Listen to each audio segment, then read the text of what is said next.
In this episode, I go over my top 5 picks for New Comic Book Day coming out next week, October 19th, 2022.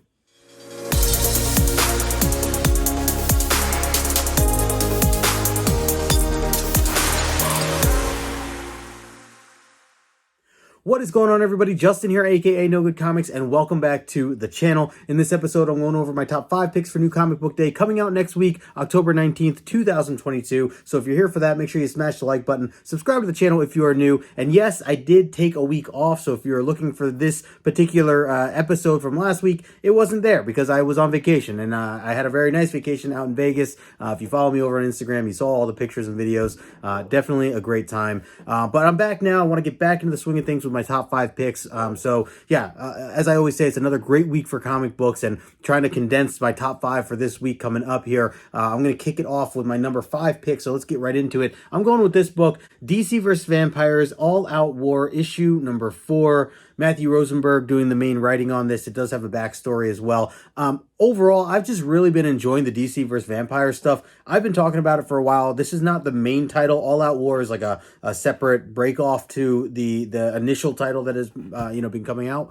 Who Tynan's been writing that, and I have to say, like, it's been awesome. I've really been enjoying it, and I thought that this would be a title that I wasn't going to care for. DC vs. Vampires just in general, and I've talked about this before. Did not think at all that it was going to be as good as it is. So, Tynan's name being on the project, the original series project, gave me the go ahead that I wanted to first check it out. I think there are about 7 issues in on that right now for a 12-issue, maxi series, but they're doing a ton of tie-ins, and this being one of them, and of course being issue 4 already. They did do a bunch of one-shots also for the DC vs. Vampires, which have been pretty good as well. So overall, I just appreciate that a series like this kind of builds out some of the story arc that you don't see within the main title. Obviously, it being a tie-in, that's what a tie-in does, right? And seeing what other heroes and other characters in general, what they're up to right now. So I know we're in issue 4 right now. It's, probably something where you shouldn't just jump right in. You should probably start back at issue 1.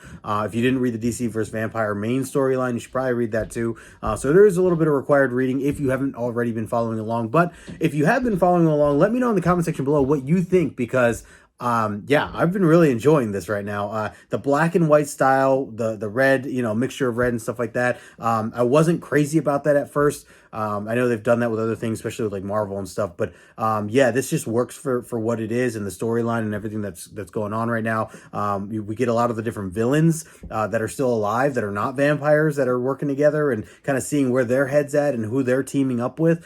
So just a nice mixture of using these characters in different ways. And in that regard, I'd say it is new reader friendly, because you don't need to know a long history from all these characters. You can kind of jump into it that way. But I would recommend at least jumping into the main series, and of course reading 1 through 3 if you haven't gotten into if you're not about to get into this. But that's going to be my my number 5 pick of the week, DC vs. Vampires, All Out War, issue number 4 of 6.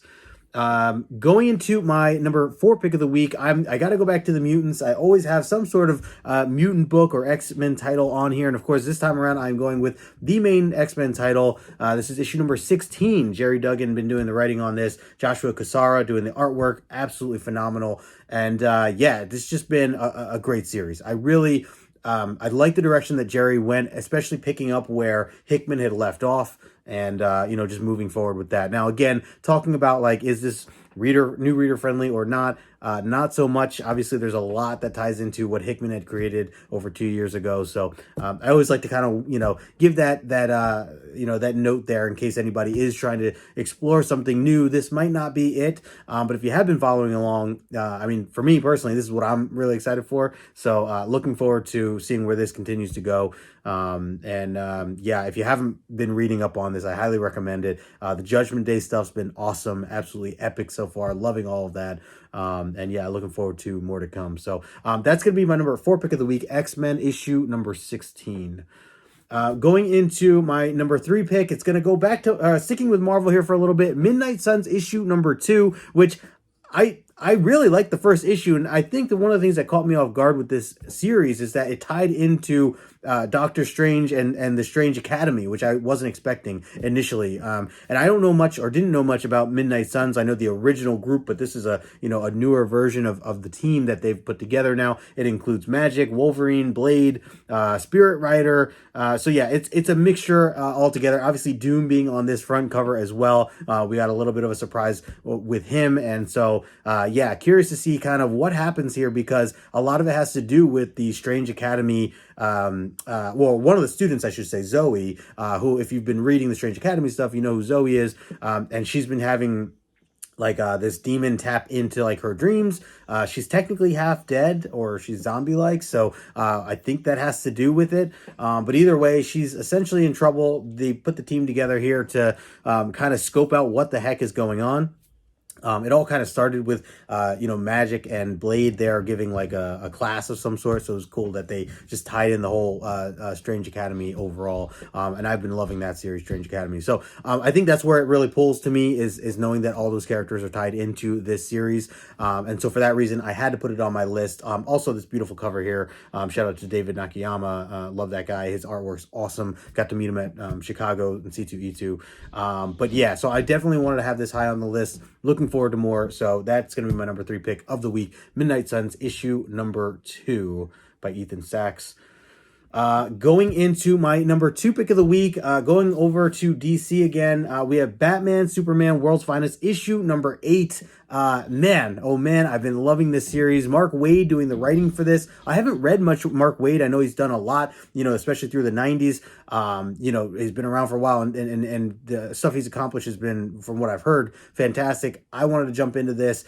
The other main reason that got me initially into the series is Dan Mora, who seriously has like become my favorite artist now. I love anything and everything that Dan Mora does. I find myself buying all these covers, and anything that he works on or has worked on, I'm all in on. So and again, with this a cover such as this, love the colors here and everything, very, very bright and vibrant. And he's been doing some of the other covers for it as well. So yeah, overall, very new reader friendly for this particular book. You can get into issue 1, go back to issue 1. I think the first trade might be out now by now. But last issue technically kicked off the new story arc that's going on right now. And we had just met this new character, a kid with superpowers, essentially, who had come from another universe, whose parents essentially cracked the code to the multiverse. And the story, it still kind of resembles a little bit of Superman's, how his parents, launched him into outer space. He ends up, coming from another multiverse, or another universe into, the current one that we know and love, with Batman and Superman here. And, basically has these powers. He doesn't know how he got them. He is a little confused. He knows that there's a Gotham in his world. He knows that, all these other things tie into his world, but he's not in his actual universe. They bring him around to see his actual parents, which wasn't a good idea. But so we find all that out. It's a good kickoff, issue number 7, for the new story arc. So this is chapter 2 coming up in issue 8. The story arc is called Strange Visitor. So yeah, really, again, like I said, Mark Waid, I'm just really enjoying the heck out of it, everything that he's doing with this series, and I do recommend it. So that's why it's so high on my list. It's that damn good. Definitely something to consider if you are looking for something in this realm, to check out Batman and Superman. So that's my number 2 pick of the week, Batman and Superman, World's Finest, issue number 8 by Mark Waid and Dan Mora. I got one more book, but of course, before I get into that last book, just want to remind everybody, smash that like button, subscribe to the channel if you are new, and I will be, getting out some more content here and there along the way. I'm, kind of picking back up on live shows. If you didn't see, John and I had our launch of the new Omni XMen season 3. We just kicked it off this past Tuesday, so this following or upcoming Tuesday, we'll be kind of breaking down the first issue of the new season, of the new Omnibus, volume 3. So if you're looking to read along, if you're an X-Men fan, or even if you just want to come hang out with the community, it's Tuesdays at 9 o'clock Eastern. This Tuesday it's going to be on John's channel. We usually go back and forth on each other's channels. So we'll be over there 9 o'clock Eastern time for that. And I think we're breaking down X-Men 154 from the Claremont run. So if you're interested, swing by for that. All right, let's get into my number 1 pick. And of course, yes, I'm very, very predictable. My number 1 pick is going to be Nightwing 97. I can't believe we're at 97 already. Tom Taylor, Bruno Redondo, Redondo. You guys, if you've been following my channel, you already know how I feel, how I've been feeling, and how I continue to feel about this series, because it is that damn good. Tom Taylor always continuing to tug on the heartstrings and to really hit grand slams. Every single issue has not let me down. Like, I just love every single one. Redondo is on a majority of these issues. I know he kind of he skipped one or two. They had, you know, brought in another artist here and there, but for the most part, this is Redondo. He does all the cover A's, which I collect every single cover A that comes out. This one in particular looks absolutely stunning here. Love that we get the two of these, the duo here, as we've been getting a lot of Dick and Barb. So yeah, really good stuff. Love their relationship and just seeing the, you know, the flirtation and everything else. Like, it's a very modern book,